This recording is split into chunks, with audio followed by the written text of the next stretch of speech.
Good morning, my friends, and happy Friday. Our chapters are kind of long in Charlotte's Web, so sit back, relax, and enjoy.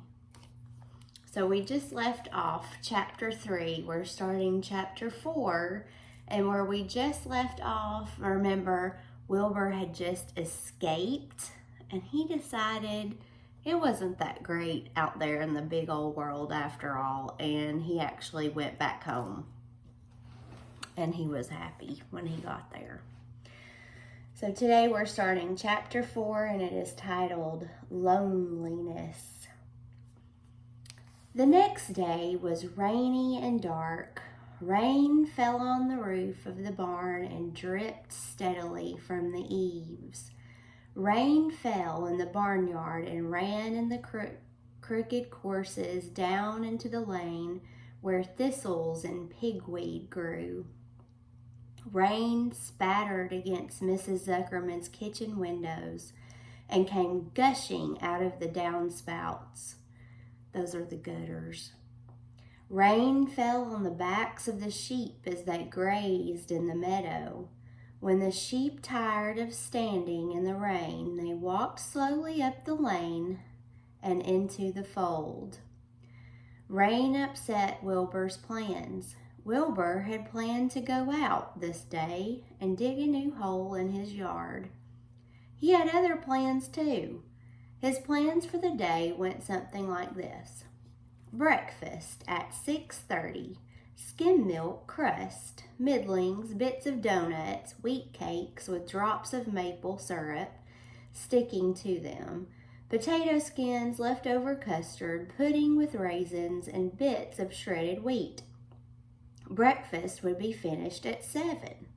From 7 to 8, Wilbur planned to have a talk with Templeton, the rat that lived under his trough. Talking with Templeton was not the most interesting occupation in the world, but it was better than nothing. From 8 to 9, Wilbur planned to take a nap outdoors in the sun. From 9 to 11, he planned to dig a hole or trench and possibly find something good to eat buried in the dirt. From 11 to 12, he planned to stand still and watch flies on the boards, watch bees in the clover, and watch swallows in the air. Remember, swallows are birds. 12 o'clock, lunchtime, middlings, warm water, apple parings, meat gravy, carrot scrappings, meat scraps, stale hominy, and the wrapper off the package of cheese. Lunch would be over at 1. So, on most farms, when people have pigs, they just feed the pigs whatever is left over from their kitchen table. So that's what he's talking about, all these different things. But the wrapper on a piece of cheese? From 1 to 2, Wilbur planned to sleep. From 2 to 3, he planned to scratch itchy places by rubbing against the fence. From 3 to 4, he planned to stand perfectly still and think what it was like to be alive and to wait for Fern. At 4 would come supper. Skim milk, provender, leftover sandwich from Lurvy's lunchbox, prune skins, a morsel of this, a bit of that, fried potatoes, marmalade drippings, and a little more of this and a little more of that. A piece of baked apple, a scrap of upside-down cake. Wilbur had gone to sleep thinking about these plans. He woke at 6 and saw the rain, and it seemed as though he couldn't bear it. I get everything all beautifully planned out, and it has to go and rain, he said. For a while, he stood gloomily indoors. Then he walked to the door and looked out. Drops of rain struck his face. His yard was cold and wet. His trough had an inch of rainwater in it. Templeton was nowhere to be seen. "Are you out there, Templeton?" called Wilbur. There was no answer. Suddenly Wilbur felt lonely and friendless. "One day, just like another," he groaned. "I'm very young. I have no real friend here in the barn.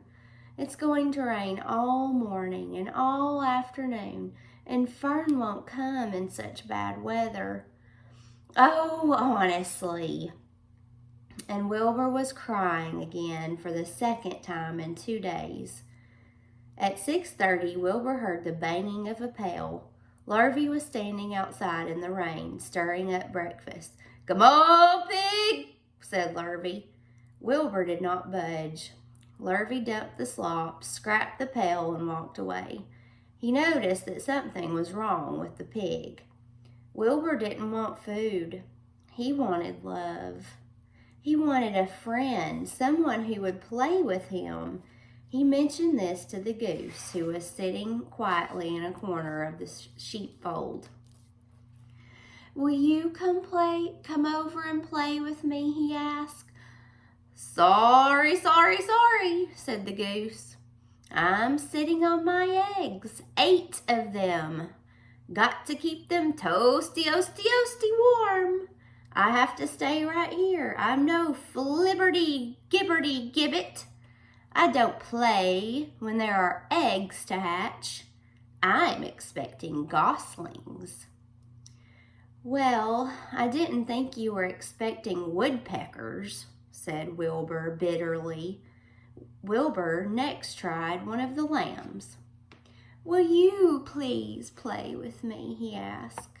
"Certainly not," said the lamb. "In the first place, I cannot get into your pen, as I am not old enough to jump over the fence. In the second place, I am not interested in pigs. Pigs mean less than nothing to me."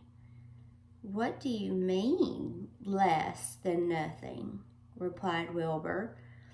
"I don't think there is such a thing as less than nothing. Nothing is absolutely the limit of nothingness. It's the lowest you can go. It's the end of the line. How can something be less than nothing? If there were something that was less than nothing, then nothing would not be nothing. It would be something. And even though it is just very little bit of something, but if nothing is nothing and nothing has nothing, that is less than it is." "Oh, be quiet," said the lamb. "Go play by yourself. I don't play with pigs." Sadly, Wilbur lay down and listened to the rain. Soon he saw the rat climbing down a slanting board that he used as his stairway. "Will you play with me, Templeton?" asked Wilbur. "Play?" said Templeton, twirling his whiskers. "Play? I hardly know the meaning of the word." "Well," said Wilbur, "it means to have fun and frolic and run and skip and make merry." "I never do those things if I can avoid them," replied the rat sourly. "I prefer to spend my time eating, gnawing, spying, and hiding. I am a glutton, but not a merrymaker. Right now I'm on my way to your trough to eat your breakfast, since you haven't gotten the sense enough to eat it yourself." And Templeton the rat crept stealthily along the wall and disappeared into a private tunnel that he had dug between the door and the trough in Wilbur's yard. Templeton was a crafty rat, and he had things pretty much on his way.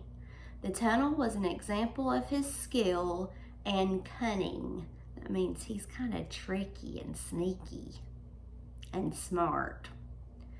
The tunnel enabled him to get from the barn to his hiding place under the pig trough without coming into the open. He had tunnels and runways all over Mr. Zuckerman's farm and could get from one place to another without being seen. Usually he slept during the daytime and was abroad only after dark. Wilbur watched him disappear into his tunnel. In a moment he saw the rat's sharp nose poke out from underneath the wooden trough. Cautiously, Templeton pulled himself up over the edge of the trough.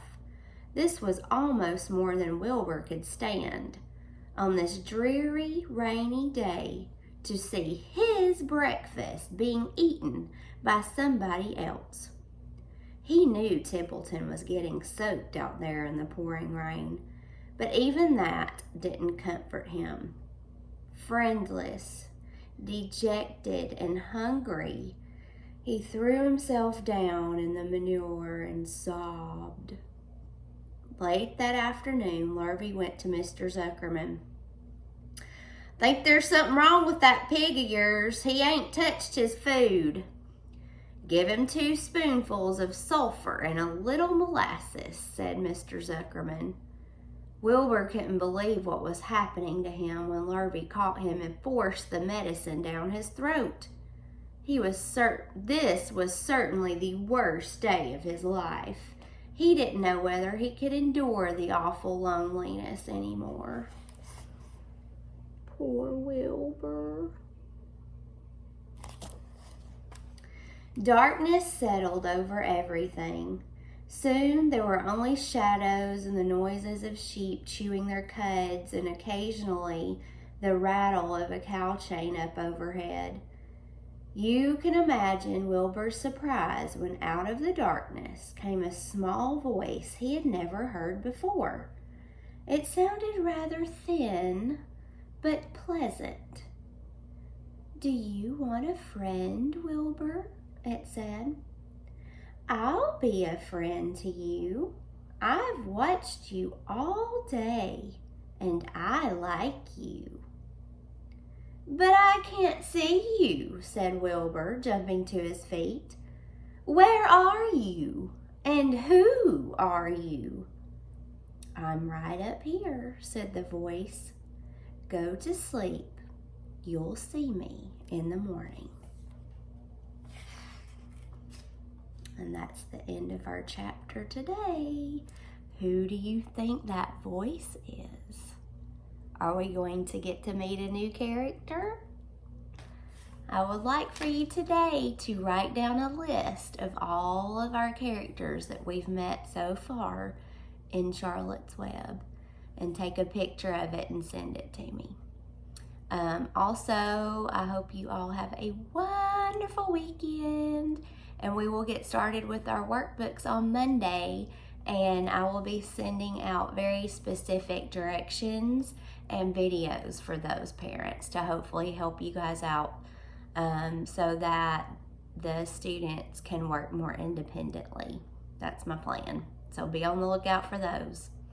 Love and miss you all.